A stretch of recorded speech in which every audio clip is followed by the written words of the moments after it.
Bonjour à tous, voici l'histoire de Peppa Pig. Je ne suis plus jalouse. Ce livre est fait pour comprendre ses émotions. J'aimerais être une grande. Aujourd'hui, Peppa et George s'amusent dans le jardin avec Chloé, leur grande cousine. Jouer à un chat propose Peppa. C'est un jeu pour les petits, remarque Chloé. Mais c'est d'accord, vas-y, attrape-nous. Chloé porte George et se met à courir. Peppa n'arrive pas à les attraper. Sa cousine court plus vite car elle est plus grande qu'elle. Ce n'est vraiment pas juste. Peppa aimerait tant être grande elle aussi. Elle envie beaucoup sa cousine. Et toi, as-tu parfois envie d'être plus grand? Peppa a l'impression qu'on ne peut rien faire quand on est petit. Pourtant, il reste une activité qu'on peut faire à tout âge. C'est sauter dans les flaques de boue. Même Papa Pig. Maman Pig et George adorent ça. Peppa n'est plus du tout jalouse de Chloé maintenant. Un jour, elle sera aussi grande qu'elle. Mais en attendant, l'essentiel, c'est de pouvoir s'amuser tous ensemble. La plus belle des cabanes. Peppa a invité ses amis pour le goûter dans la belle cabane construite par Papy Pig. Comme c'est rigolo de prendre le thé dans cette petite maison. Les garçons voudraient bien se joindre aux filles, mais Peppa refuse. Non, cette maison n'est que pour les filles, dit-elle. Les garçons sont très jaloux de la jolie cabane. Heureusement, Papy Pig a une idée. Il construit un château fort pour les garçons. Oh, qu'il est beau! Les filles regrettent beaucoup d'avoir refusé de jouer avec les garçons. Ce sont elles qui sont jalouses maintenant. Elles aimeraient tant jouer dans le château. Acceptez-vous de nous inviter dans votre fort? Demande Peppa.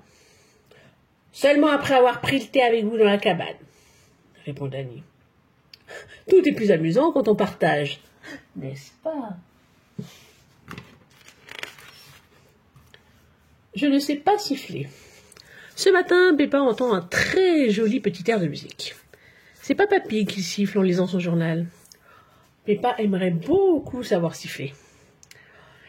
Il faut former un rond avec ta bouche et souffler, explique Papa Pig. Mais pour Peppa, rien n'y fait. Impossible de siffler. Même George y arrive. Peppa décide d'appeler Suzy. Pourvu qu'elle n'y arrive pas non plus. Oh non! Suzy arrive à siffler au premier coup. Peppa raccroche très déçue. Elle se sent si jalouse de tous les autres. Et si elle était la seule qui n'arrivait jamais à siffler? Y a-t-il des choses que tu n'arrives pas à faire, toi non plus? Avec de l'entraînement, Peppa produit enfin un petit sifflement. Youpi! Pour réussir, il faut parfois beaucoup de patience. Mais en attendant, Maman et Papa Pig sont là pour rassurer Peppa. Et pour lui préparer un bon goûter. Miam, miam, miam. Quel est mon talent? Pour la journée des jeunes talents, Madame Gazelle demande à chacun de montrer ce qu'il sait faire de mieux. Peppa sait sauter à la corde, chanter et danser. Et toi? Y a-t-il une chose pour laquelle tu es très douée? Tout le monde défile.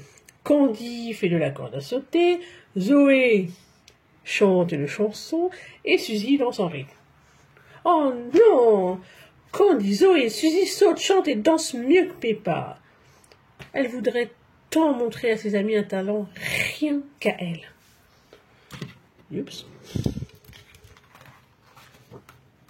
Peppa est un peu jalouse de ses amis. À côté, elle a l'impression de ne rien savoir faire vraiment de bien. Allons, dit Madame Gazelle. Penses-tu à quelque chose que tu aimes beaucoup et que tu voudrais partager avec nous? Mais oui, il y a une chose que Peppa sait très bien faire. Se sauter dans les flaques de boue. Tout le monde adore sauter dans les flaques de boue. Finis la jalousie. Comme Peppa, pour trouver ton petit talent à toi, réfléchis à ce que tu préfères faire. Un adorable bébé. Aujourd'hui, Peppa et George rencontrent Alexandre, leur petit cousin. Ce n'est qu'un bébé. Il est trop petit pour jouer avec Peppa et George, mais il est vraiment adorable. Peppa et George vont jouer avec Chloé, qui est beaucoup plus grande. George fait semblant d'être un bébé, et les amis de Peppa viennent l'admirer dans sa poussette. Mais dès qu'ils voient Alexandre, les amis de Peppa oublient Georges. « Oh, disent-ils, comme il est mignon !» Georges n'est pas content d'être délaissé pour ce bébé. Pas content, pas content.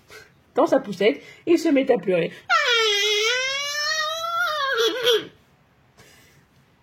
Heureusement, pas besoin d'être un tout petit bébé pour être intéressant. Georges fait vite rire ses amis. Ne sois pas jaloux, Georges. Si tout le monde t'adore, c'est parce que tu es le plus amusant des petits frères. Tu m'as copié. Aujourd'hui, pour sa fête déguisée, Peppa est une princesse. Elle possède une baguette magique très spéciale. Mais Candy Cat, déguisée en sorcière, a aussi une baguette. Quelle déception. Les filles sont jalouses l'une de l'autre. Chacune voulait être la seule magicienne de la journée. « Je vais te changer en crapaud !» dit Candy. « Moi aussi, je vais te changer en crapaud !» répond Peppa. Maman Pig intervient. Inutile d'être en compétition. Les magiciennes peuvent utiliser leurs baguettes toutes les deux.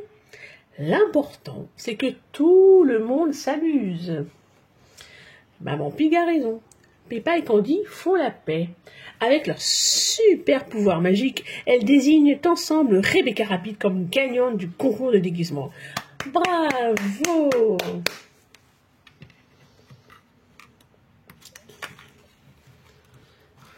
Et voilà la fin de l'histoire. N'hésite pas à venir liker et surtout à t'abonner. Merci et à la prochaine.